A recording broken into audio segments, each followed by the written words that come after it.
and we can command the negative energy to leave, but if we keep the space cleansed, for the most part, it doesn't come in.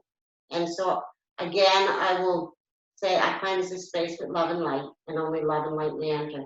And I'll do that 3 times. And that's the power of 3. The power of 3 basically represents the Holy Trinity, Father, Son, Spirit. It also represents the Mother Goddess, God, and then the Spirit within us. So there's it's the sacred number that also represents the Ascended Masters. So anybody who's lived on this realm and then moved on to take the place of a helper guide, what some call the gods or goddesses.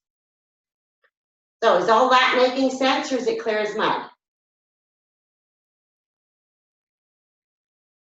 I'm not hearing any questions, but I'm also seeing a lot of silence here. All right, so, all right, thanks, Chelsea, thumbs up. So we are still on track here. So once we've opened a sacred space and we've cleansed it, and there's different things that we can cleanse it with, I will often light some incense. The sage I use to cleanse, the incense I use to continue to welcome in the angels. There's, as I said in the workbook, there's several ways that we can do this. Music helps, but another way is the scent that works with the angels, just like the crystals work. So another thing that I will do is I will choose an incense that works with the particular angel that I want to work with.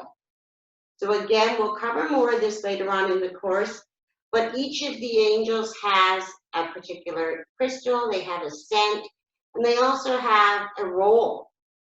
So the energies that the angels work with, for example, Archangel Gabriel might be the angel that I want to work with because I want to work with communication more.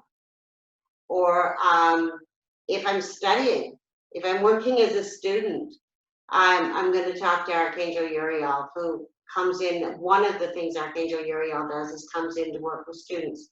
I'm also going to talk to Archangel Uriel if I'm feeling that I'm attacked by one of those negative entities, one of those energies, because Archangel Uriel was the archangel that protected the others from the watchers that came in. So what some will call the watchers or the archons, when there was that division, Archangel Uriel was the one who protected Archangel Metatron when he walked on Earth. So he's kind of the most familiar with dealing with those tricksters. So if you're never sure what you're dealing with, if the energy that you're dealing with is angelic, or if it feels like it's a little bit off, because one of the ways the tricksters will work is they'll jump in and give a few of the words, and the angels were giving one piece, and then the tricksters will add something else, and now it doesn't make any sense. So we can always call in for the assistance of Archangel Uriel in something like that. Archangel Raphael is most well known for working with healing, for the healing angels. That's who I call in if I have a loved one or a friend who's sick or in hospital or in need of some sort of healing energy, or if I'm sick, I will call in Archangel Raphael, and I will ask Archangel Raphael and the healing angels to surround me in green healing light.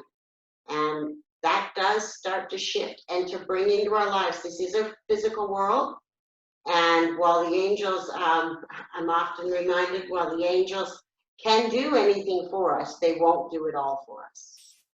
And so once we get to a certain stage like this, and we start to be given these tools, these are the tools that our angels bring in, then they will call in more help. So if I call in Raphael for healing, all of a sudden that person gets an appointment with a doctor that, like, it's almost impossible to get an appointment with a doctor right now. And that's the kind of space that gets opened up for us. So so this kind of connection, these angels, these angelic beings, they come to help us with everything. Sam, right now, I would be calling in Archangel Azrael, because Archangel Azrael is the angel, some would call the angel of death. Yes, the angel of death is actually a good guy. Archangel Azrael comes to work with those of us who have the gift of mediumship, and those of us who are working to help loved ones cross over or to communicate with loved ones. He's also the archangel, and I use he and she interchangeably. It's just the way I feel their energy. You may feel it differently. You may feel a female energy come in. There's nothing wrong with that. Angels don't really have a gender. So Archangel Azrael will come in when we're born and when we die, because Archangel Azrael works with our guardian angel.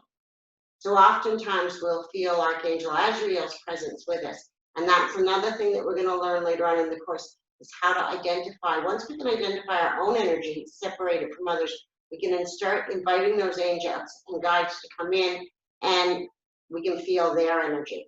And we'll know who's with us and who's not. Just like you can kind of sense if it's your grandmother. I have a friend that I work with who always knows which one of her grandparents or angels on the other side are with her.